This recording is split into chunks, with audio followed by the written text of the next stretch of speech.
Hello to King's New York students. This is Chris Bach, Senior Progression Manager for King's New York. We hope that everybody is safe and healthy during this time of global crisis with the international pandemic. As you know, courses at College of Mount St. Vincent and at Concordia College are currently happening online. As such, I want to make sure that you have access to this important King's workshop so you can continue with your progression plans even while you're off campus. Today's workshop is going to focus on the topic of choosing a university. It's an incredibly important part of your progression process that you select universities that are going to be an appropriate match, not only for your statistics, but for your personal interests and goals. As such, we want to spend time today covering the main factors that are going to be considered as you're going ahead and choosing that university and those target schools. As a reminder, just wanted to share these statistics with you from King's across the United States. We are encouraging our students to reach for the top universities across the country. And as such, I want to just let you know that 100% of King's students are going to be offered a university place. For some students, you'll decide to stay at your host universities, in this case, College of Mount St. Vincent or Concordia College. But many students will plan to transfer to a target school with a program that you particularly like. As such, I want to just remind you that 83% of King's students who choose to transfer are given offers to top 100 universities in the United States. I'll be able to share some of those universities with you in just a moment, but I also want to share the statistic that 50% of our students here in the United States through the King's program are given offers to top 50 universities. The admit rates for a top 100 university are going to range from just over 4.5% to about 68% for those top 100s. When it comes to top 50s, admit rate, it's going to be about 4.5% to, let's say, 34%. You may find some universities in the top 50 with slightly higher rates this year due to the situation. Some universities are changing their admissions requirements and what they're looking for when it comes to documents, but it will definitely be, kind of those target numbers moving forward.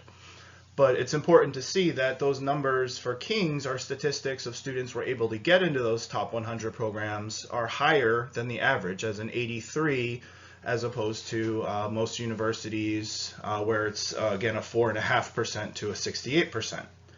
And the maximum admit rate for top 50s generally is about 38%, and 50% of King's students are getting those offers. So there's many reasons why King's has been successful in helping our students with these top programs. These are the list of the top 50. As you can see, the universities that are highlighted in green, those are going to be schools that King students have received offers for, including schools like number 10, Johns Hopkins, number 17, Cornell, also number 17, Rice, schools like number 20, UCLA, number 21, Emory, number 22, Berkeley, also number 22, University of Southern California. So these are some of the most elite universities in the United States. It's also important to know that many of the schools, especially in the top 20, are going to require SATs. So it's important that you do consider your testing plan through this process. And as such, if you're looking at top universities, check in with your King's advisor as soon as possible to determine what you may need to do for those testing plans. But you can see many students are getting offers to these elite top 50 universities here in the United States. This is the remaining list of the top 100. So this is number 50 through 97. So definitely important to see that there's a wide range of schools here, including specialized tech schools such as RPI, Rensselaer Polytechnic Institute, number 50. Large public universities, as in number 57, Pennsylvania State University at University Park. You'll also see kind of more specialized schools as well. Those are going to be looking at, for example, number 91, University of San Diego, which is a Catholic university. So there's a lot of different types of schools to consider, and different schools are going to have different cultures and different entry points. As such, it's important that you understand the factors for how you can select the best programs for yourself. When it comes to choosing a university, the factors we're going to discuss today are going to include availability of programs, as in your major, as well as academic interests. That might be specialized programs or minors. We'll also discuss issues of selectivity. That means how many students apply to a university versus how many students are able to get an offer from that university. Location will be an important consideration. I know students often have preferences about where they study due to access to, say, internships or off-campus activities. So location will certainly be an important part of the decision-making process for our students. We also want you to consider size. There are some universities out there that are just massive. They have approximately 80,000 students, such as Arizona State University.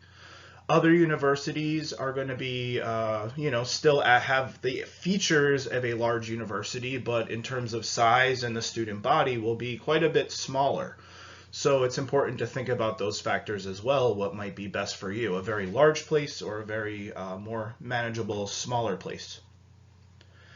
All top 100 universities are known for their excellent access to student services, but for some students there may be specialized requirements or specialized services that you need. As such, those will be important things to consider as well. Of course, entrance requirements in terms of GPA and testing scores will certainly impact decisions that universities make, so it's important to match those closely, and I'll talk a little bit more about how King's recommends students go through that process a bit later on in the slide. And it's also important to consider your program prerequisites, as in, for example, if you're applying for a business school or an engineering school, there's going to be definite courses that your transfer schools will consider in terms of your preparation. Finally, it's important to consider cost. Some universities, just for tuition alone, can be upwards of $57,000 per year. That does not include dorms, that does not include meal plans. There's going to be other universities, public universities in particular, that have a more affordable cost. So those factors will certainly be important as you consider your plans, and also a conversation that you'd certainly want to have with your family. So I'd like to focus first on selectivity, because we know that many students want to apply to top 100 or top 50 universities. It's important to understand the statistics of what students are facing when it comes to these schools. So I'll begin on the left. You'll see a logo with an S and a kind of pine tree in the center. Many students may be familiar with what this logo represents, but this is Stanford University in Northern California in the Bay Area. Stanford certainly is a top school for business students, as well as students who want to get into the tech world through computer science or engineering. But it's also going to be probably the most competitive university in the United States to apply to. The most recent data that I've seen, because Stanford has stopped reporting this data after this past academic year, but the most recent numbers show that 4.36% of students who apply to Stanford for first-year admissions are given an offer. That is extremely competitive, and you can see the numbers there. So for the class of 2022, Stanford received 47,451 applications. The total number of students they gave an offer to was about 2,071. And you can see that of that number, 1,706 of those students chose to enroll in the school. So that's where you're going to get the 4.36% admit rate. So you can see that it's incredibly challenging to get into Stanford University. The next university that you see in the center there is another popular choice in the Midwest of the United States, which is called Ohio State University. Ohio State has, especially for business, top 10 and 15 programs when it comes to rankings. And I would say that for a state university, it's a large institution, but it's certainly one of the, maybe not the highest ranked in the whole country, but it's certainly got majors for everybody that are quite impressive. I also would recommend looking at this school for students who are interested in areas of engineering, even some areas of biology and medical sciences. So as mentioned, the school has about 3 or 4 programs in the business school that are ranked in the top 10 or top 15 undergraduate programs in the nation. When it comes to the admit rate, though, you'll see that Ohio State is significantly higher than a school like Stanford. It's 49.5% of students who can get an offer at Ohio State. So it's a very, very good choice for those students that don't have a perfect 4.0 GPA and don't have the top ranked SAT scores and the top percentiles. So I would highly recommend that students select a range of universities, and I will continue discussing that a bit later on. Other students in the New York area are considering schools in the CUNY system, which is the City University of New York. That's the public university system in New York City. There are some highly competitive schools within that system for majors like criminal justice at John Jay, business at CUNY Baruch. But because these schools share a graduate center, as in CUNY Baruch or CUNY Hunter or Queens College, they do not have their own independent PhD programs.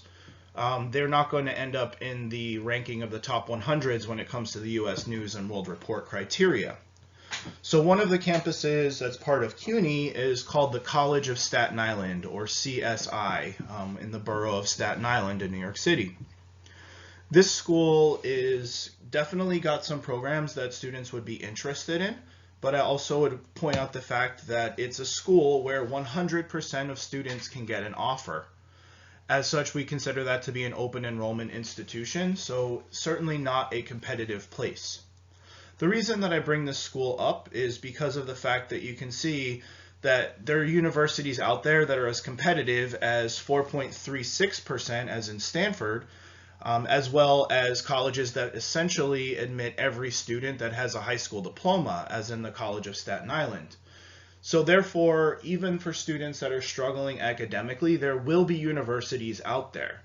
The important thing to consider is that King's can give you advice on how to maximize your student profile, your GPA, your testing scores, as well as finding those universities that are going to be a good match for you, not just for statistics, but also for interest. We sincerely believe that all of our students have a higher chance of getting into a school that's competitive, like Ohio State University, or something more competitive than that, even like a top 20 school, than CUNY College of Staten Island.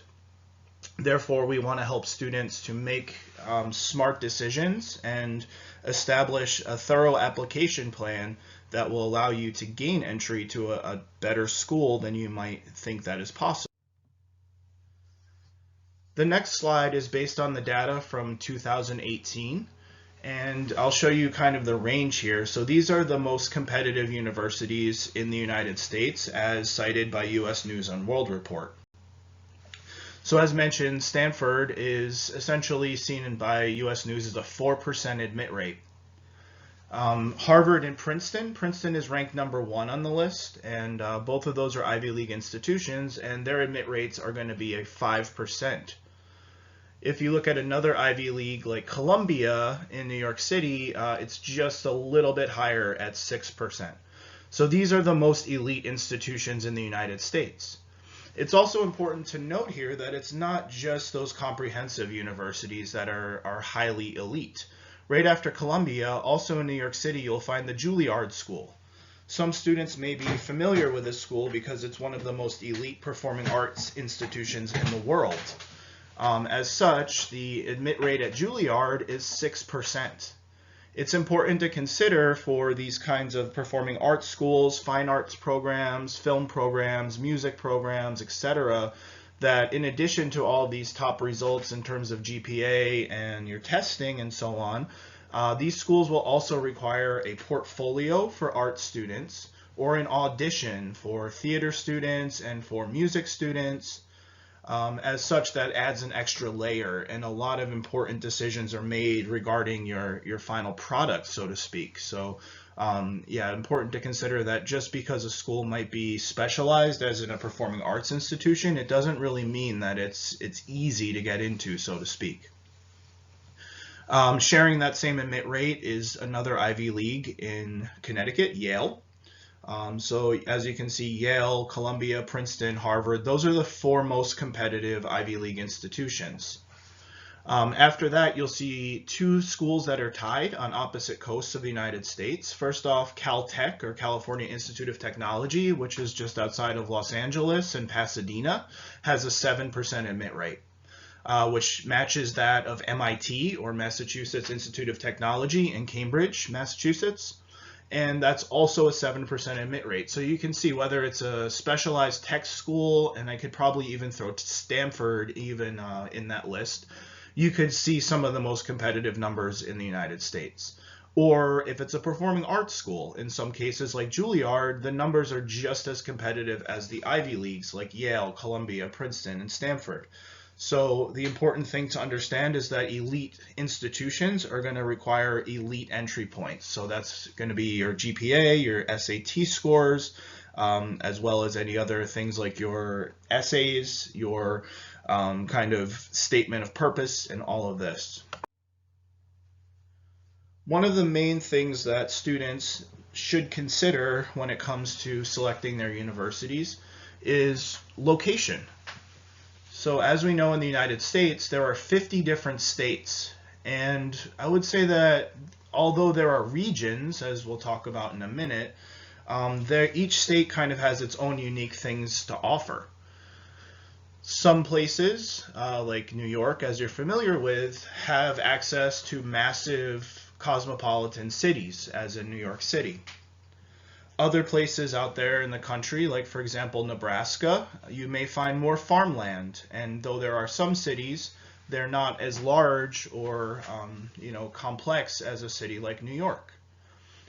So as you're beginning to think about location, the important thing is to consider the following factors. First off, weather.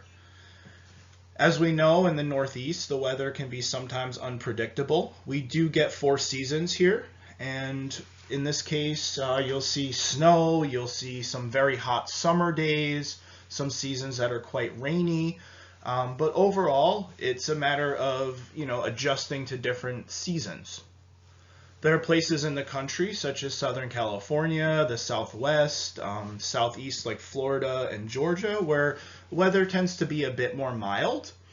That being said, in the hot seasons, it tends to get quite a bit hotter than you would see in the Northeast or in the Midwest. But essentially, it's important to consider that what you enjoy doing. What you enjoy doing is a lot of outdoors activities that are not skiing, you may want to consider a slightly warmer place. So we want students to consider all those factors as well. Also, we want students to think about geography. So when it comes to geography, that could be proximity to family. It could be certain types of features. For example, I've had students who are interested in swimming, or they're interested in like hiking and mountain climbing. As such, it's important to be near those things that students enjoy. We could also talk about geography in terms of location to other things. One of the things about the Northeast that's quite nice is that if you're located in a city like New York, you have a good amount of access to other large Northeast cities, such as Boston, which is just over 4 hours away by car, or Philadelphia, which is just a little bit more than 2 hours away by car. It's also quite manageable to drive to a city like Baltimore or Washington, D.C. for a weekend. So it's pretty nice to be in a place where not only do you have access to a large metropolitan city, but you can also easily access other nearby cities. For example, in the Midwest, you may find that some places, with the exception of Chicago, the cities are kind of smaller. And students may have access to one city, but they may not be near several large cities if they are selecting those places. That being said, there's a lot of other things that those places might offer, such as wide open spaces, nature, access to different kinds of outdoor activities. If you think about the West Coast, there's a lot of large cities on the West Coast as well, but the West Coast is quite long. So driving from, say, Los Angeles to San Francisco will take quite a bit of time, probably about 7 or 8 hours, potentially more depending on traffic. And then driving to a place like Portland or Seattle would be quite a journey. So that being said, many of the places, and especially in Southern California, are quite spread out. Going to a place like San Diego from Los Angeles is quite manageable, or a city like Las Vegas in Nevada is quite manageable as well for a weekend. So it's important to think about all of those factors as well. We also ask students to think about attractions and amenities. So again, being familiar with New York City, you'll see that there's pretty much all things available to you at any time of the day while the city is normally operating. Food from around the world, late night dining, late night access to the subway, which does not stop. So New York has all of those things to offer. There are some cities that still have access to subways and have access to a lot of things, such as Boston. And Boston as well, you can find food from around the world, you can find endless things to do, but it's important to consider that in some cities the subway does close, so you may not be able to get around after midnight or maybe 1 a.m. in some cities. So those are all things to consider. Obviously, if you're in a larger city, you'll have more access to things like museums and cultural institutions, for example, professional sports, more access to lectures and different kinds of internships that will be available. If you're in a smaller place, one nice thing about that is you often have a tighter sense of community pride, and you have more sense of knowing people nearby. That being said, you may not have as much access to, say, large cultural institutions, professional sports, and so on. It will certainly depend on the city that you choose, but it's important to also research what's available to you off campus. It's also important to understand that in the United States, there are multiple regions, and these different regions have different kinds of sense of identity. So as I mentioned previously, New York is quite close to Boston, but the regional identities are quite a bit different. Just from the historical point of view, Boston was a city that was initially settled by the British, the English. As such, there are certain parts of the even architecture of the city that have a sense of European elements, but have some reminiscence to England. New York was originally settled and built by the Dutch, so there's more sense of grid system and different kind of structure that you would see.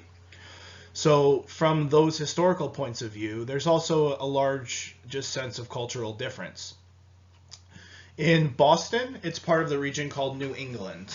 So part of that is understanding that there are historical elements of the Boston area and New England in general that people have a lot of pride in.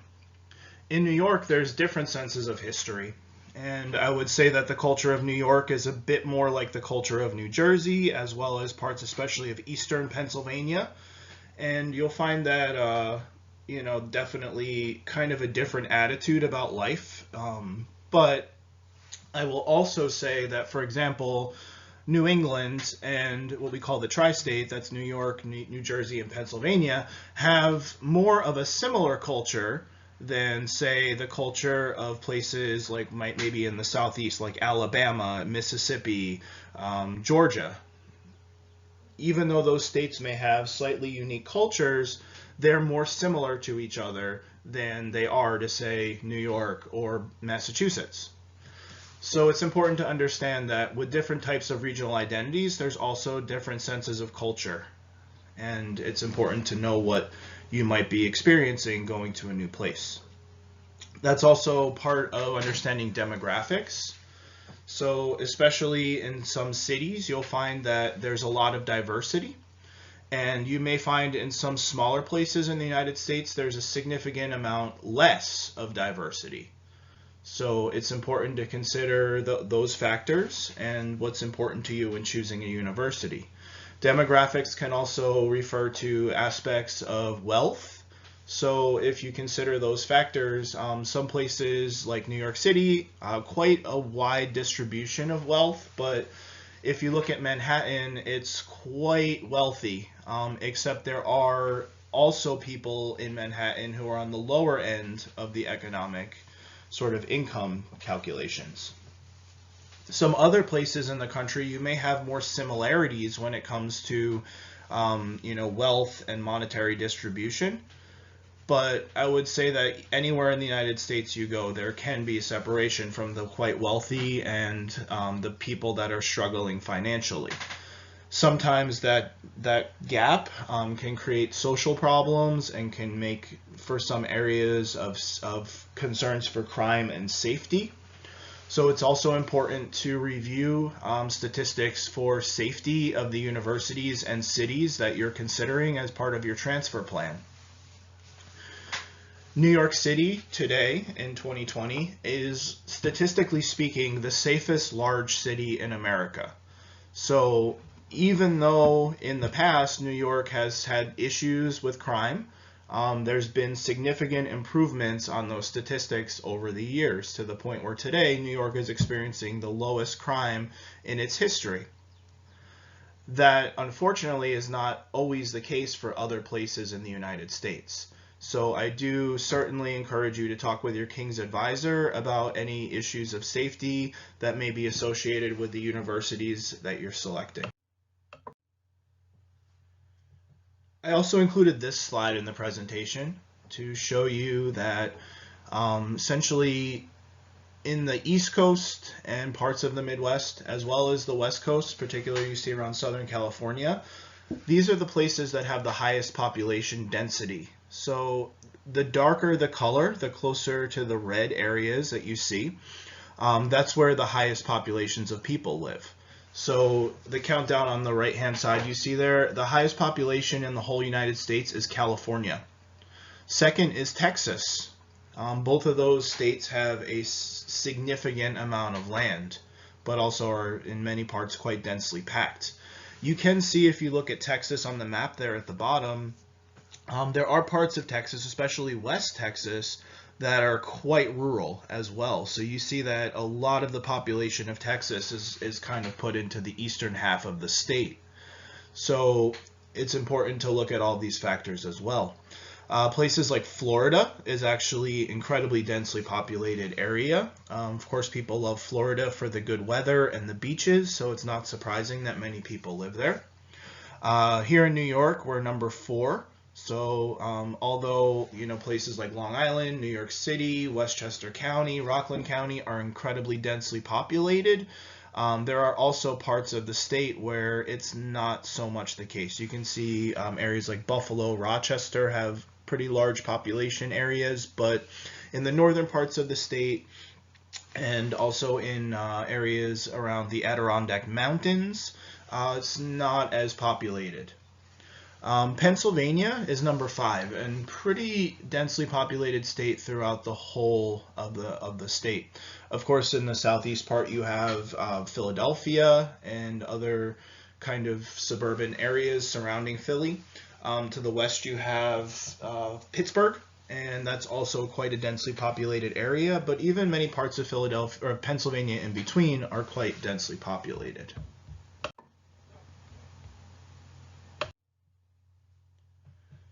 We ask students to consider whether or not they'd like to live in a city.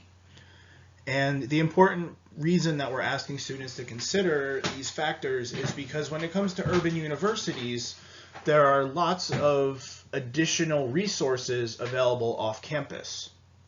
We always tell students that when you decide to study in a big city, the city also is your classroom. So there's a lot of benefits to living in a big city. For example, you have access to all of your campus life, but in addition to that, you have a lot of wonderful city life off campus.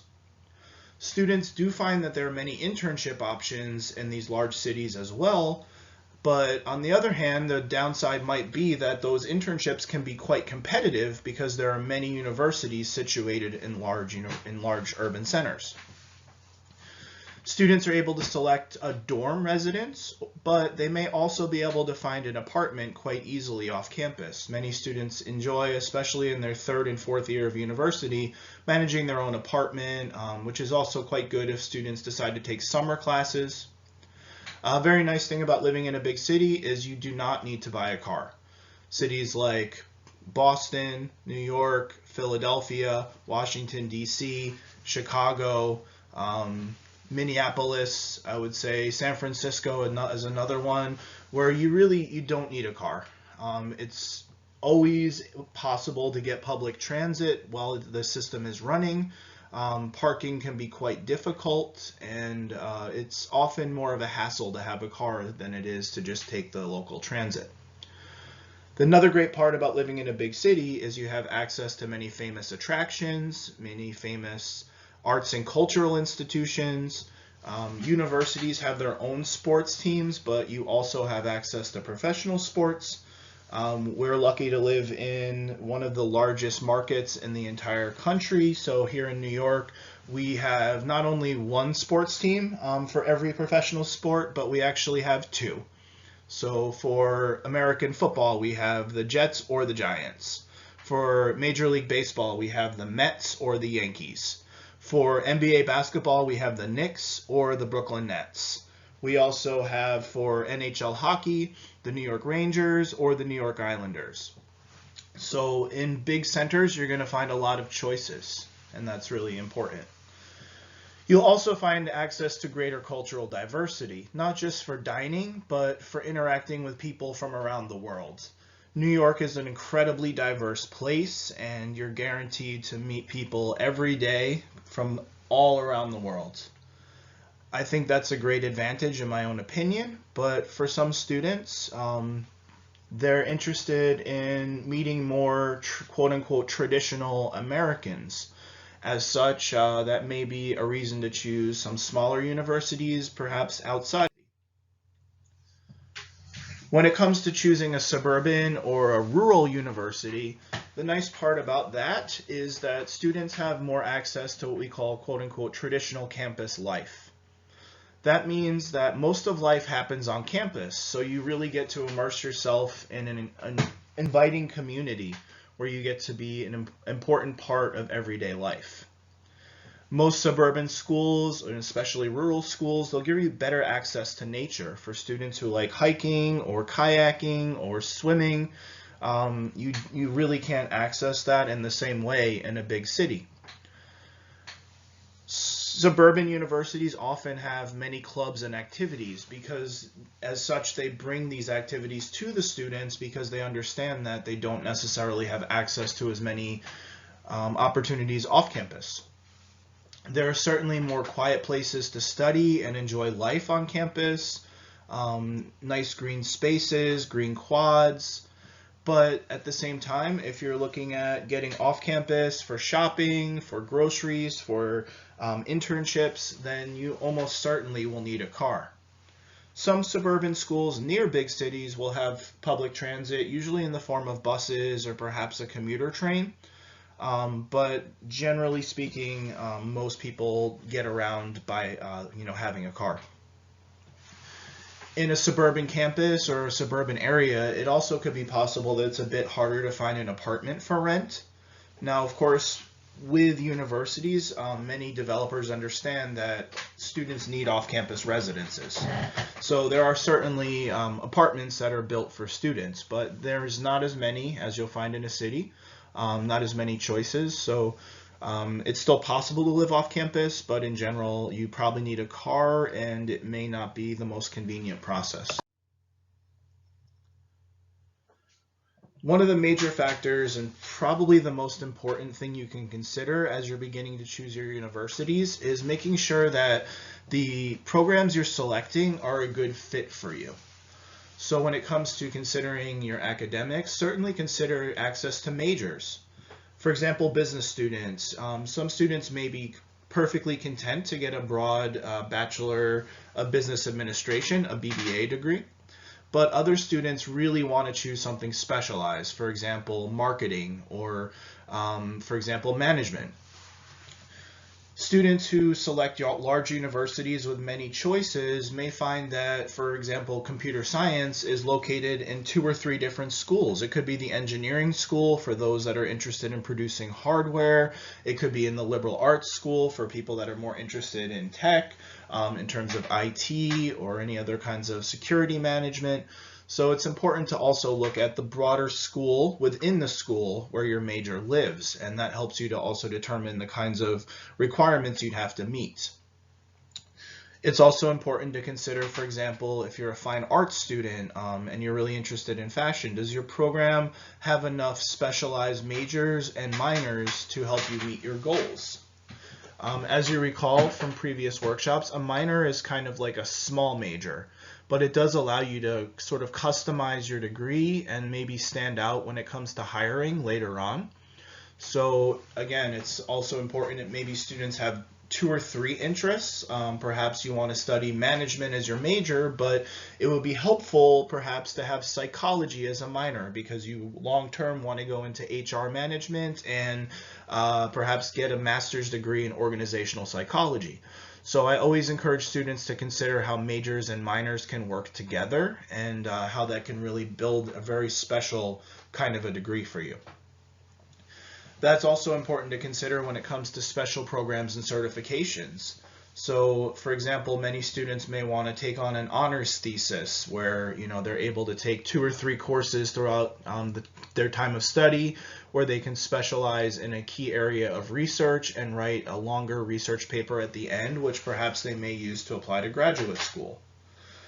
Some schools also offer special certifications, for example, for accounting students who want to take the CPA exam. Some universities offer preparation courses or special customized advising for that. These are really valuable opportunities on campus that you certainly should take advantage of. Many universities also allow students to select a double major. That is 2 majors. In that case, it can take a bit longer to finish your degree, but for students that are incredibly interested in 2 areas, it allows you to really take on a full course of study on both of those areas. And I think that would also allow you to make a really interesting presentation for graduate school. Some schools have these special dual degree programs, that would allow you to get a bachelor's and a master's together in a shorter period of time by sort of combining classes in your last year of undergraduate study. These are not always open to transfer students because they do take quite a bit of planning, but for some universities it is a possibility. So I highly recommend considering that, especially if you have a dream school where not only do you want to get your bachelor's, but you'd also be happy to get your master's. As previously mentioned, all universities will consider different parts of your general education curriculum as you're applying. I've said to many students before that it's nearly impossible to transfer to a top 100 university without completing 2 English composition courses and the appropriate level of mathematics. For most students, it's statistics, but for specialized majors and STEM majors like business or engineering or type of pre-med type students, chemistry, biochemistry, at least Calculus 1 may be required, but some students may need to provide up to Calculus 2. Therefore, it's quite important that you meet all general education requirements before you transfer. I also would take a moment here to really stress that if you're interested in the University of California, that you begin planning that with your King's advisor as soon as possible, because there are quite a number of required courses that you have to meet per your major. And you also would need to get that 60 transferable credits point. So it's really important if you're looking at a UC to make sure that you're working closely with your King's advisor on every step of the process. Another important thing that you might want to consider is class size. Most top universities will offer a range of class sizes, and I would argue that in your probably junior and senior year, you're most likely to be in smaller classes. That being said, some of the general ed classes or liberal arts classes you take could be quite large, maybe 200 or 300 or more students in a large auditorium setting. As such, for those kind of courses, it's a bit harder to ask questions. You may be working with a TA, a teaching assistant, rather than being able to ask questions directly of your professor in class. So it's definitely important to know your learning style and make sure that your class sizes are going to be appropriate for what your needs are. That certainly plays into an important statistic and a ratio that we consider when we try to match students with key universities, which is called the student to faculty ratio.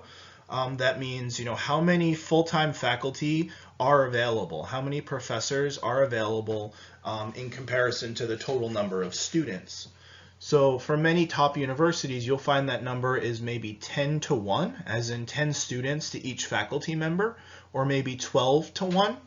I would say that any school with anything below a 20 to 1 ratio, you'll be able to get good access to faculty members. But if you start to see universities where that's 30, 40, 50 to 1, that's where you're going to find that it might be a bit harder to get that personal care and attention that you might require. I also want students to consider access to research.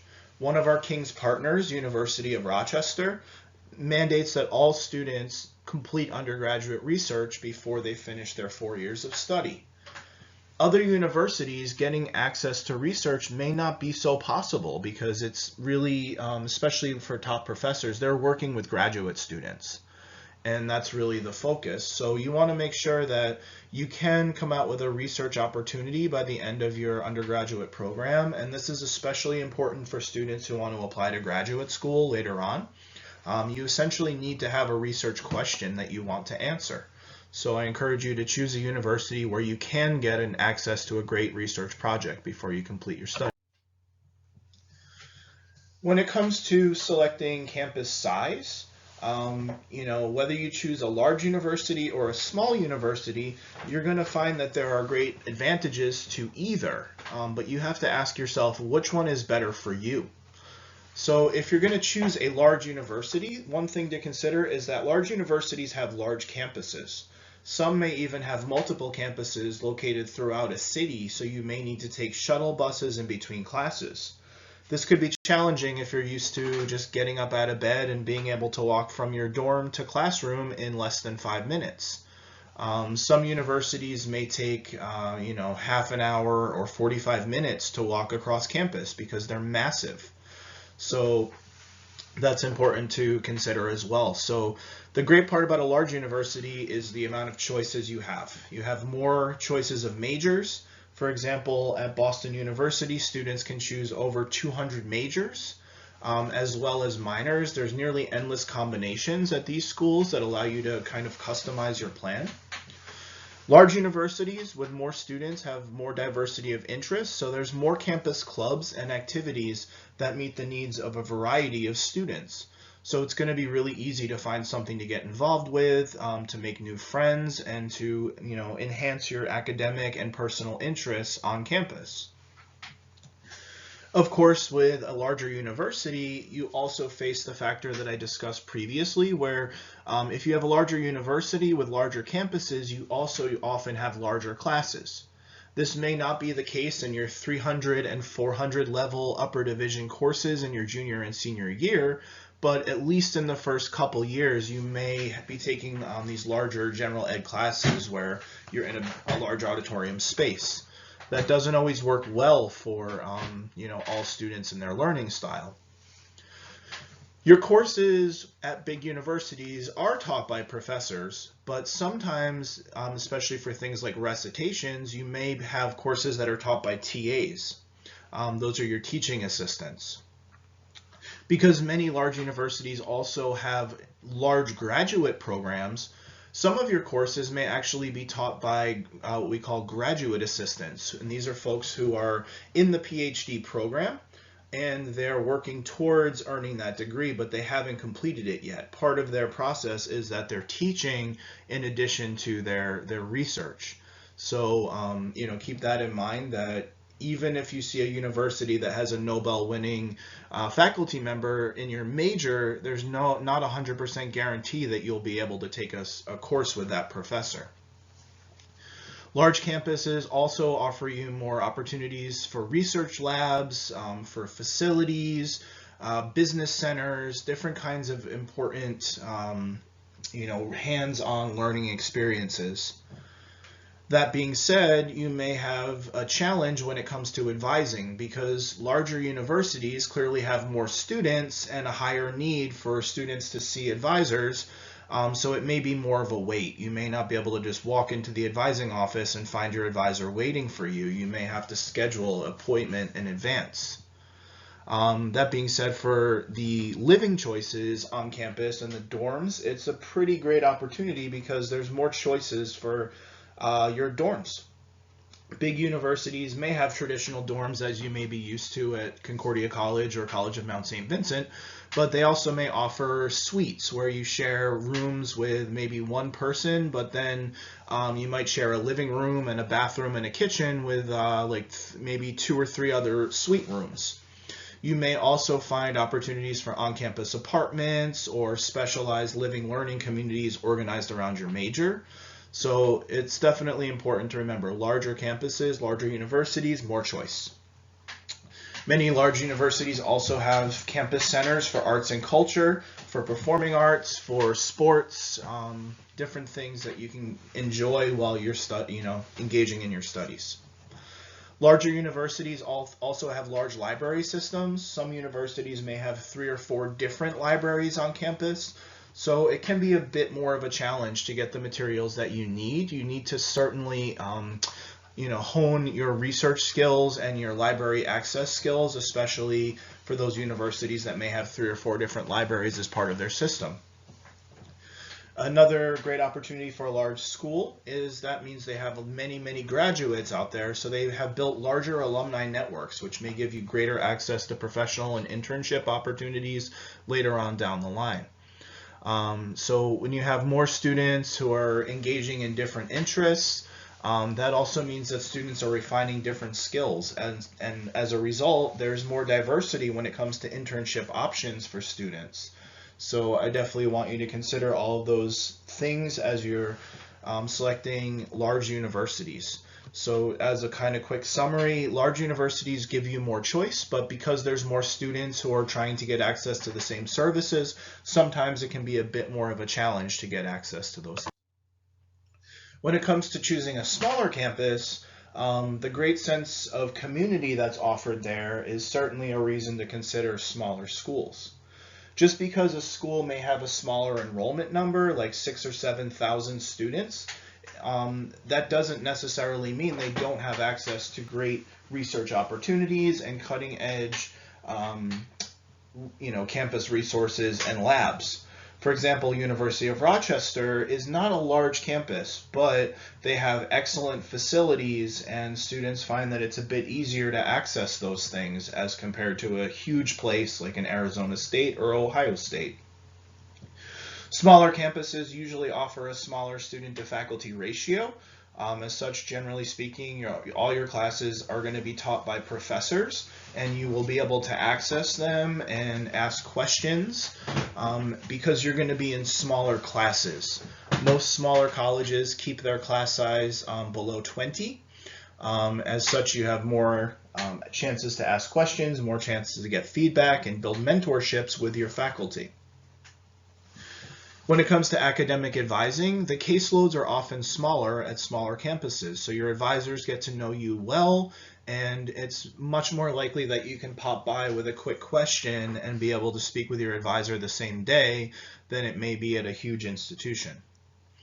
Smaller campuses, they may not offer as many choices of majors, but sometimes they allow students to kind of follow their own interests by developing what's called a self-designed major. That is, for example, if a student wants to study a kind of area of arts therapy, although that major may not be offered at a small school, they may allow students to build their own major where they're taking courses in fine arts, in psychology, in counseling, and different areas that would be beneficial for a practitioner of art therapy.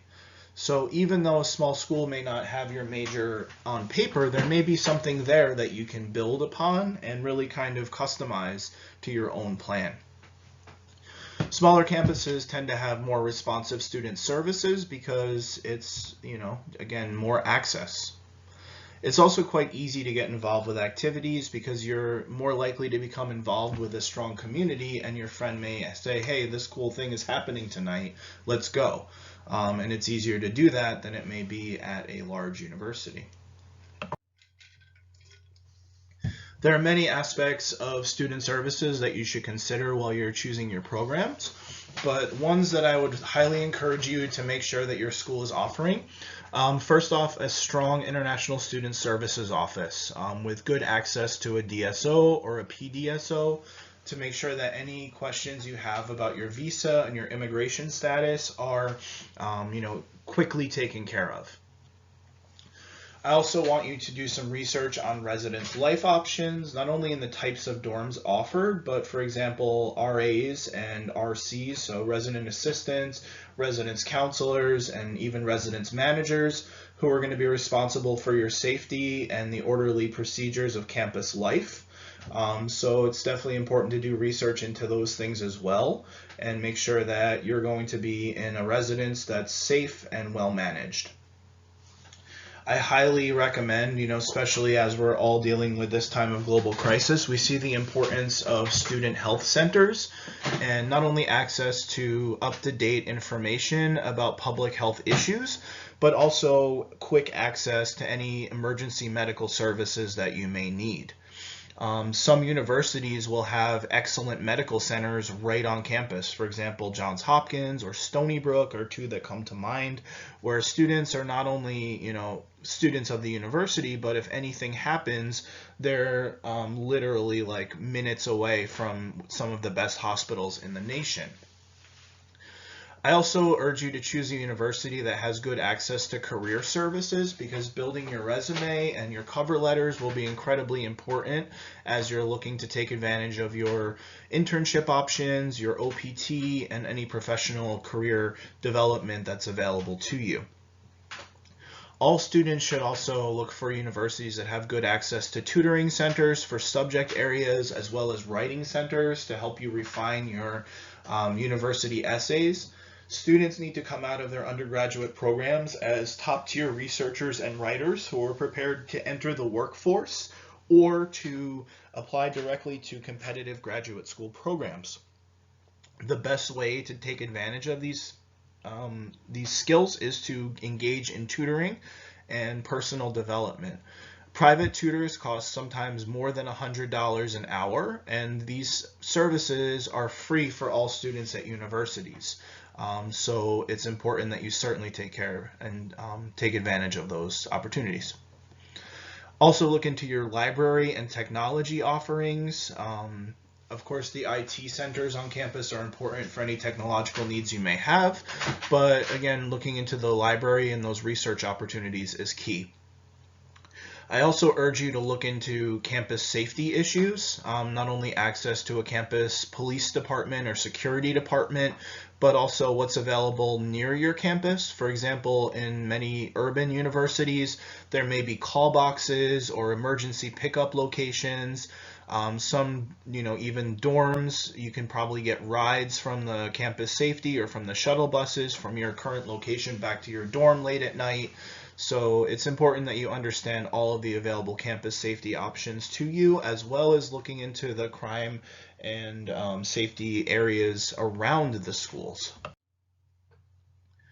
So as we're beginning to wrap up this workshop, I wanted to share a few key resources that we have available to all King's students and are really helpful when it comes to finding the university of your choice. So, of course, when it comes to rankings, we're looking at U.S. News and World Report, the area of best colleges.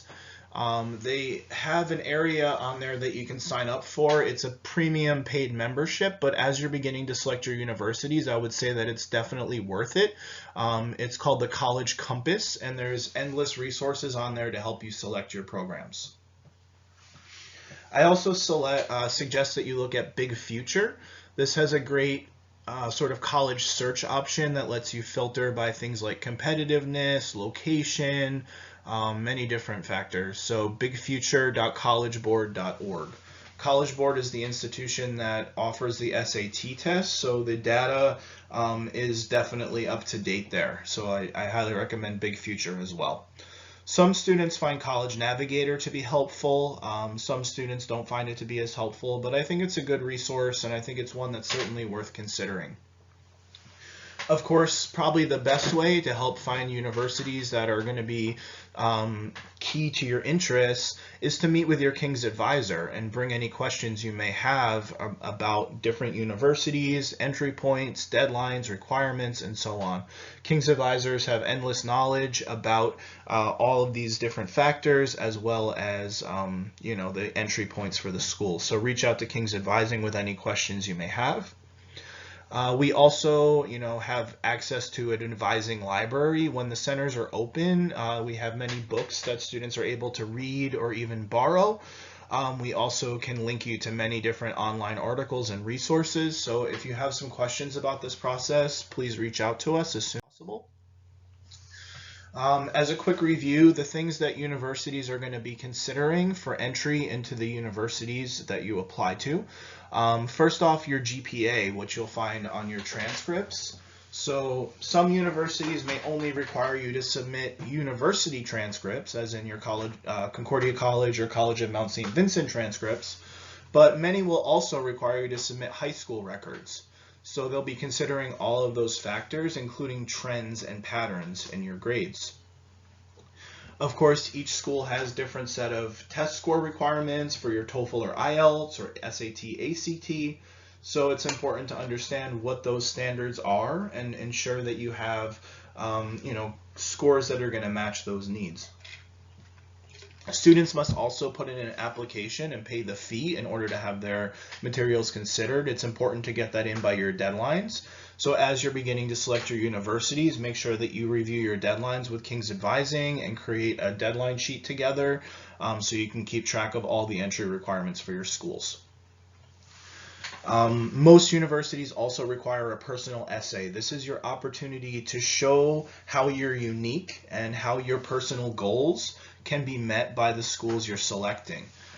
This essay is an incredibly important part of your admissions process, and as such, King's will have an entire workshop dedicated to your personal essay and supplemental essays as well to help you really refine those.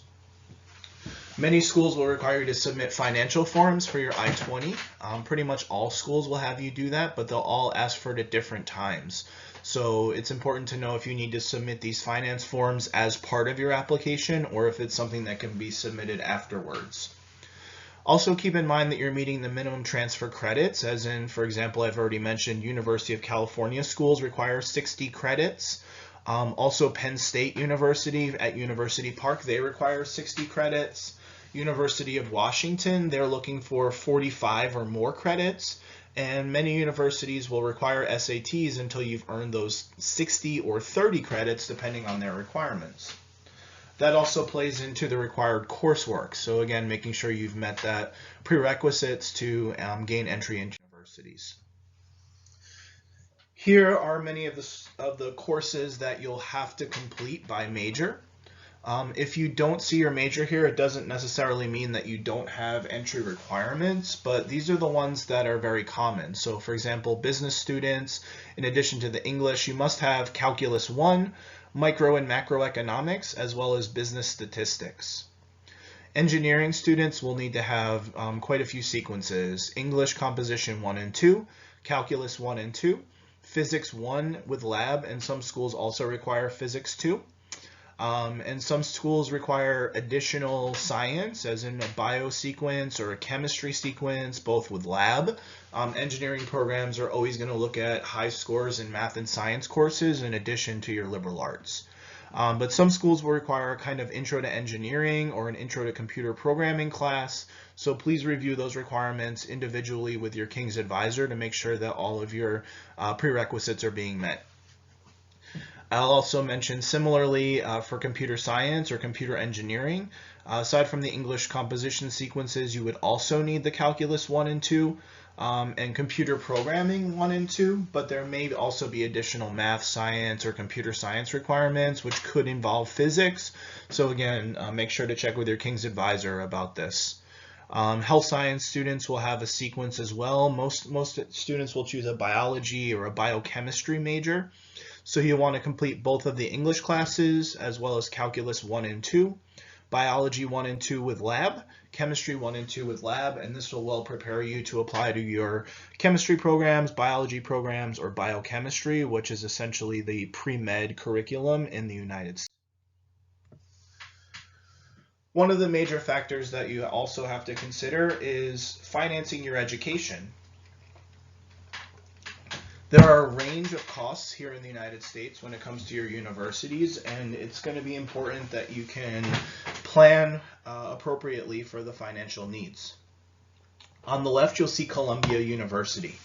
The tuition at Columbia in 2018 was $55,056 per year. As a reminder, tuition is only the charge for your courses. That's not going to count textbooks, dorms, meal plans, any other expenses. So for those areas, it may be another $35,000 to $40,000 per year. So if you look at it, it could be almost $100,000 a year to go to some top tier universities. Students who are going to select public universities, for example, University of California at Berkeley, will find that the cost for tuition is quite a bit less. At Berkeley, the tuition per year is $40,167 for a non-Canadian or non-California resident. You can see the difference in cost there for tuition, but you'll also, of course, have to keep in mind the cost for dorms and meal plans. In this case, you'll still save about $15,000 or so per year by selecting a public university over high-priced private. And some schools out there, like for example Brigham Young, are quite cheap. The tuition at Brigham Young is $10,600 per year. For those people, it says non-LDS. It's important to understand that a school like Brigham Young is a religious school for the Church of Latter-day Saints, which some people may also know as the Mormons. So Brigham Young is a significantly large Mormon population. That doesn't mean that students who do not practice that particular faith can't go there. But for people who are part of the church, it's actually a free program. So if you have any questions about this tuition cost, definitely talk to your King's advisor and think about as well with your family what's going to be an appropriate budget for selecting universities. Many students will ask regularly about financial aid and scholarships. Of course, there are opportunities available to students when it comes to scholarships. Many of them are in the form of merit scholarships. Often those are just considered when you apply. So students who have high GPAs for these transfer schools that offer the merit scholarships, they're given that offer and they're given a scholarship with their offer just by looking at GPA and the other factors. In some cases, schools can offer talent-based scholarships, probably most famously for sports. For students that are considering scholarships by, kind of joining the soccer team or something like that, it is quite possible, but understand that not only is there a pretty significant recruiting process, as in you have to work with the athletics office at your target school and go through all of their individual steps, but also to qualify for top universities, they often are part of the NCAA. So there's NCAA requirements, which involve not only GPA, but also access to SAT scores. So that's what you'll find with talent-based scholarships. Some universities out there offer need-based aid, which is financially based.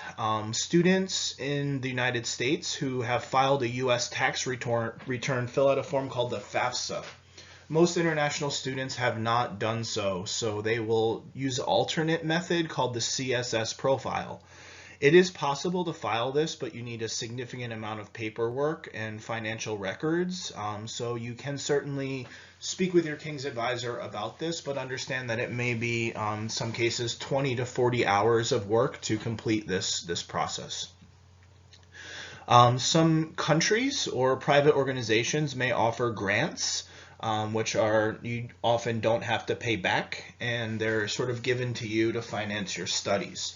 Of course, not every country offers that, so if it's something that's applicable to you, certainly check in with your King's advisor and see how you can best utilize those grants. The last option available, and the one that we don't really recommend, is what you call a private loan. So students can get loans as it goes for the financing their education, but you do have to pay those back. So many students are finding that they graduate with a large amount of debt, and they also have interest rates. So the total amount that they have to pay back long term is significantly more than they paid to go to the school. So if it's at all possible to avoid getting loans, that is the best option. But if it's a matter that the only way you can finance your education is through this system of loans, it's, many students do go that direction. So thank you for spending time with me today to review factors for choosing a university. As you know, with all the King's workshops, I tend to leave you with some homework to do. So now that you've gone through this workshop and you understand these factors, I'm going to ask that you begin researching your colleges of interest and to check in with King's Advising regarding some of the schools that you might be interested in so you can learn more about those programs. On the email I sent for this workshop, I also attached a form called the College Preferences Form. I would like every student to print that out and scan it back to us. Please send it to Nino. She will be collecting that. I've given you her email in the invitation to this workshop. So please send the college preferences form back to Nino. This will help progression advisors to help you select universities as you're moving forward and to better understand the courses and schools that we should recommend for you. Ultimately, we're going to want all King students to select 5 or 6 target transfer schools. Of course, some students apply to more than that, but it's important to have a list of your kind of reach schools, those that are above your kind of level of GPA and testing scores. Some that are we call mid-range, which are the exact matches for your scores, and some that are also a bit safer, where you may have scores that are above those certain areas or the entry points for those schools. So I want you to start building your list, including your reach schools, your mid-range schools, and your safety schools, and check in with King's Advising regarding those schools as soon as possible. Once you do that, you can begin to review your deadlines, requirements, and set your kind of goals for transfer and when you may want to apply. So please begin working on those things and get back to us as soon as possible. Once again, thank you for spending time with me today, and I hope everybody remains healthy and safe during this time. Have a great day, everybody. Bye.